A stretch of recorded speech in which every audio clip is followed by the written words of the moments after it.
When it comes to quilting, one of the seams you will use 95% of the time is a 1/4 inch seam. Now, instead of chasing perfection, our goal is to increase the probability of getting a consistent 1/4 inch each time. When I check my seam with a ruler, the distance from the stitch line to the edge of the fabric should be, or just a hair under, a 1/4 inch, but never more. That little bit matters because it ensures my quilt blocks finish at the correct size. So how do we do it? Let's talk about a few tools and tricks.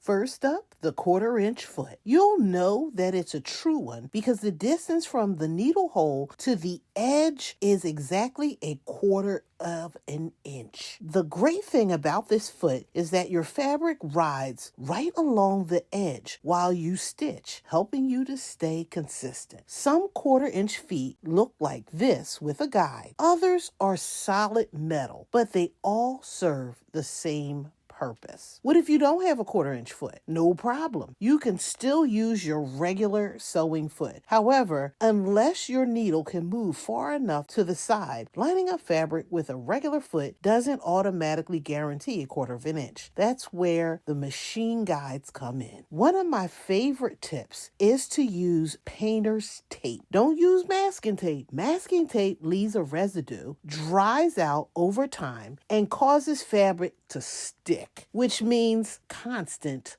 cleaning. Here's what you do. Place a ruler on your machine. Line the 1/4 inch mark up with your needle. Lay painter's tape down as a guide for that 1/4 inch. And the best part, the painter's tape is reusable and easy to remove. Another option is a 1/4 inch seam tape. It's inexpensive and designed specifically for sewing machines. You line the tape up with your needle and then the blue edge becomes your guide. When I check with my ruler, you'll see that it's right at or just under a hair of a 1/4 inch, which is exactly what we need. Now I can use my regular foot, line my fabric up with that blue line, and stitch confidently. If your machine allows you to move the needle far enough, you might be able to line it up with a reference point on your foot and eyeball it at a 1/4 inch.